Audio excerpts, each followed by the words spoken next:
All right, so we are going to start working on lecture 5. We took a break from talking about connective tissue, but we are coming back to it now. We are going to start talking about supportive connective tissue. So we did split it up again a bit. We talked about connective tissue proper, and then we went on to talk about skin, because that is where you will find the combination of epithelial tissue with connective tissue went on to construct skin. But we actually need to come back to connective tissue and talk about the type of supporting connective tissue, which is cartilage and bone. And this is actually going to prepare us for Unit 2 in the next couple of weeks, which we will begin to work on the muscular and skeletal systems. So just as a little reminder, I put a blank piece of paper here so that we can just kind of draw out the diagram of where we are.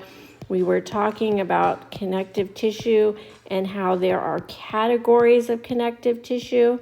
So we talked about connective tissue proper is one, and these flow charts are really good to draw out to make sense of the material that we're working on. We're going to talk about supporting connective tissue today. Okay.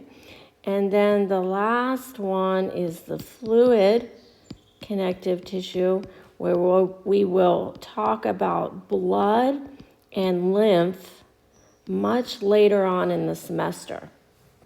And if you recall, we were able to break connective tissue into 2 categories, where we had loose connective tissue proper and we had dense. And within each of these, there were 3 categories, right? And so today, we are going to focus on supporting connective tissue, and we can break down supporting connective tissue into both cartilage and bone. So again, these flow charts are really helpful to keep all of the information straight. Okay, we also talked about how they have similar components, so they contain specialized cells. They all contain specialized cells. And they were known for really, though, what is outside of the cell. So that is like the matrix, which consists of the ground substance and protein fibers. And we talked about the different types of protein fibers that you would find in both loose connective tissue and dense connective tissue. And we talked about how this ground substance here was kind of thick, like maple syrup. It was thick and viscous, and it contained collagen fibers, elastic fibers, and reticular fibers. So now we want to ask the question, how does all of this look in supporting connective tissue? All right, so cartilage tissue, the ground substance is significantly harder. It's like a firm gel. And bone, it's also called osseous tissue, is more of a crystalline matrix, so it's solid. So let's take a look at some of these features.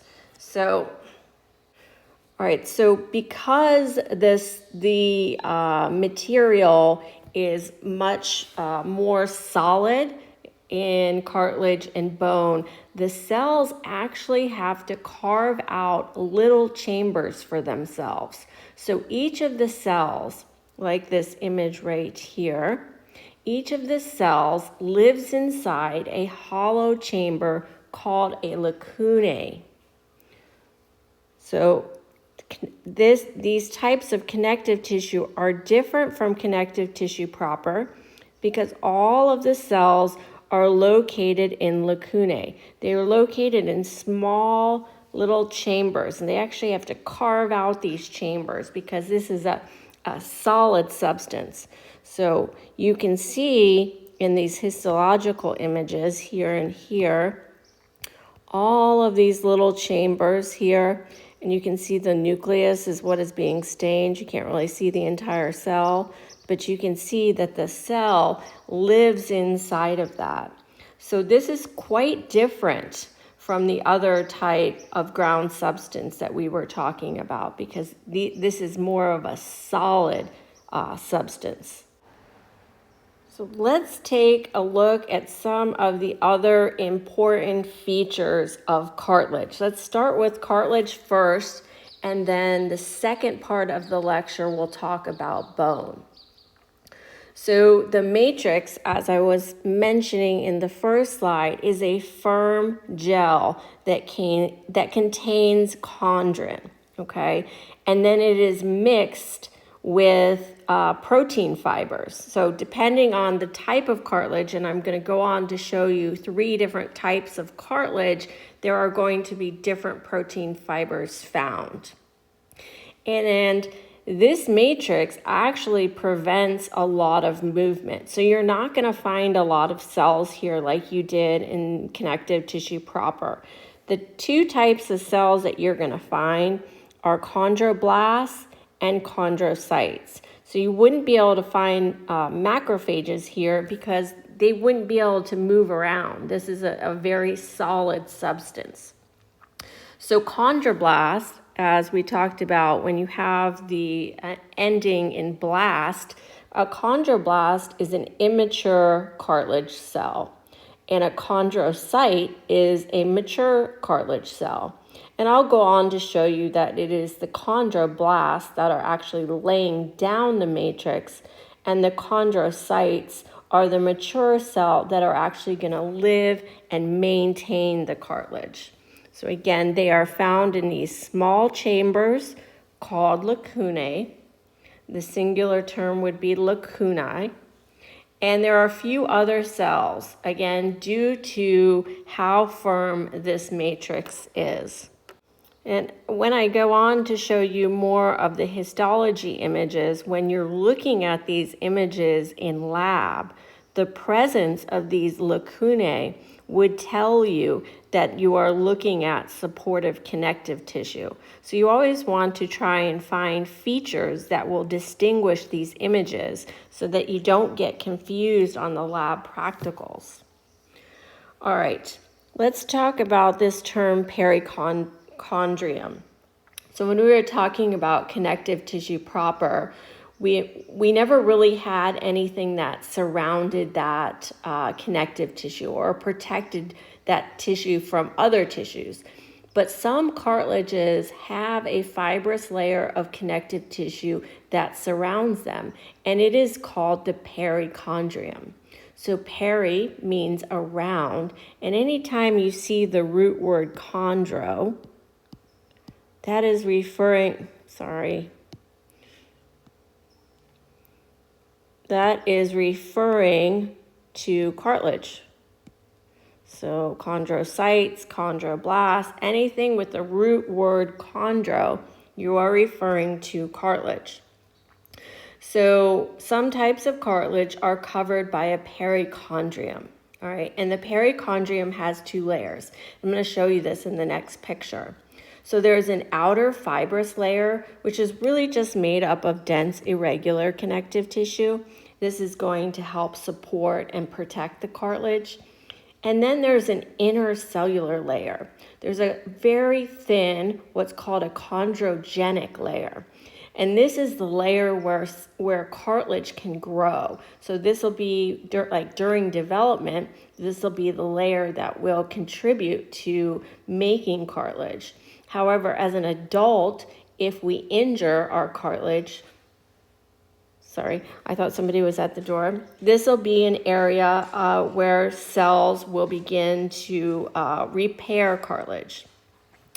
Now, interestingly, cartilage is avascular. There is no entry point for blood vessels. So this actually has a significant effect on cartilage, because if there's no blood supply, that means as adults, we have a very limited ability to regenerate and repair cartilage. So if you injure your cartilage, lots of times the repair is very slow or very limited, because as we age, we don't have as many chondroblasts in cartilage anymore. And if you remember the term mesenchyme, that's where stem cells reside. So we have very few of these left. So lots of times, if you do cause injury to your cartilage, it would require some kind of surgery. All right, so let's look at these layers that I was mentioning before and talk about how cartilage can grow. So here is that perichondrium, that outer layer, that protective layer. This is all up here, dense, irregular connective tissue. Okay, and then I was referring to this chondrogenic layer. This chondrogenic layer is really not easily identifiable on histology. I wouldn't ask you to identify this layer, but it is kind of this topmost layer here. That's the chondrogenic layer.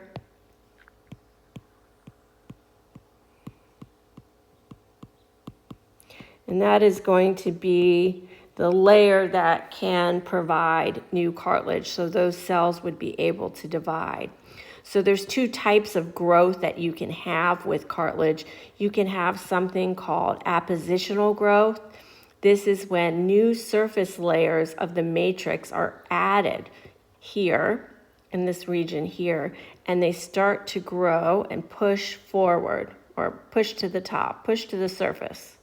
Kind of like skin in a way, and they're adding pre-existing matrix by new chondroblasts from the perichondrium, okay? So that's one type of growth. The other type of growth can happen within the actual cartilage here. This is the darker stained region. This is all cartilage right here, okay? And we'll continue to discuss the histology so that you are aware of everything that is present there. What happens with interstitial growth is that chondroblasts grow and divide and lay down more matrix inside the existing cartilage. So I don't have a picture and I need to. Let me pause and add a picture really quickly. Okay, this is an example of interstitial growth. So you can see the cell, the chondrocyte, living in its hollow chamber, the lacuna. And what happens is, and again, this is happening inside the cartilage here, interstitial growth. What happens is the cell undergoes mitosis, okay, and it begins to push on the lacuna. And it begins to push kind of in all different directions to kind of increase the area of the lacuna. And then the cell divides, so you can see some of that happening here in this pretty remarkable image. And then you do get a little separation between the lacunae, but they will always be associated with each other. So you can kind of see that here. That didn't work very well. Let's see, let's try orange. You can kind of see that right here, that is where the cell division happened. A wall was made in between the two cells. Again, this is a really rigid structure, so there's not a lot of movement going on, but you can see the chondrocytes living within the lacunae, and they are able to grow and divide. Now we will take a look at the three different types of cartilages. So we're going to see where they are and what the characteristics of them are and how to identify them. So there are only three types, so the histology isn't terribly complicated. So the first type of cartilage is called hyaline cartilage. And you can see in the histology here that there are cells in the lacunae. You can see them. And there are stacks of them. These are examples of interstitial growth. So you can look at the matrix and see what it is in the ground you can see that the ground substance is pretty featureless here. It's pretty boring, actually. It looks smooth. There are no fibers or structures, and that is the characteristic that tells you that this is hyaline cartilage. So most of the ground substance or the matrix is water. The fibers are really small. They're hard to see them. So it takes on kind of a glassy appearance. So because of these features, it is a stiff cartilage, but it is flexible. So it provides some stiffness, but there is some flexibility. So what it really provides is a really smooth surface to reduce friction between bones. So where you're going to find this is in between bones. You will find this between joints, connecting the ribs to the sternum, in the larynx, protecting the trachea and the bronchi, and part of the nasal septum. So this is the part that's a little bit movable, the part you can bend. Here are a couple of histological examples. So some hyaline cartilage has a perichondrium. So you can see that here and here and here. And these are this perichondrium, as we talked about, is mostly made up of collagen fibers. And you can also see the cells living in the lacunae. And you can tell that there are no fibers, and not all hyaline cartilages have a perichondrium.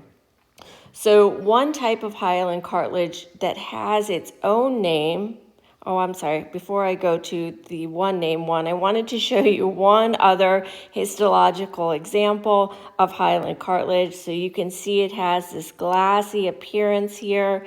You can see the chondrocytes living in the lacunae. So just wanted to point out one more image. So one type of hyaline cartilage actually has its own name, and it is called articular cartilage. We find this at joints. So another word for joints is articulations.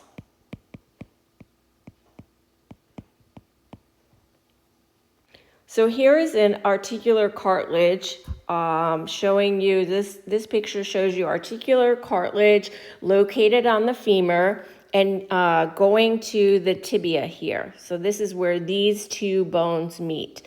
And here is a close-up. This is a picture of the distal end of your femur. And you can see the white hyaline cartilage. You can see how smooth it looks. So it enables these bones to rub against each other without causing much friction.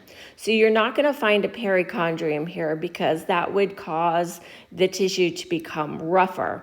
And then it also highlights the point that there is no blood vessels here. So if there were blood vessels located in this region, when you have two bones coming together, the blood vessels would get compressed. So let's compare and contrast hyaline cartilage to elastic cartilage. So as you might imagine, based on its name, elastic cartilage, so it gets its name because there are more elastic fibers here. So it has the ability to stretch. So if you take a look at this histological image here, you can tell it's a cartilage because you can see cells in the lacunae, okay? But the ground substance is no longer clear and shiny. It contains a lot of these elastic fibers. That's what all of these dark, kind of stringy, squiggly lines represent. And you can find this, so you're going to need, it's going to be located, it's going to provide support, but it's also going to tolerate bending. So it's going to maintain the shape of a structure, but it's going to allow some flexibility. So examples of where you would find this is in the outer ear and the epiglottis. The epiglottis is a structure at the back of your throat that when you swallow, it's like a flap that kind of flaps down to prevent food from going into the airway and to send that food down the esophagus. So let me show you a few other examples of elastic cartilage. So the upper image, this image right here, is from a mouse's ear. And you can see the perichondrium on either side. And I would never ask you to identify elastic cartilage using an image of this magnification. But if you zoom in here, you can then start to begin to see these elastic fibers. So you can see all the elastic fibers here. And again, the telltale sign that this is cartilage is because you can see the cells inside those hollow structures called lacunae. And then the third type of cartilage is called fibrocartilage or fibrous cartilage.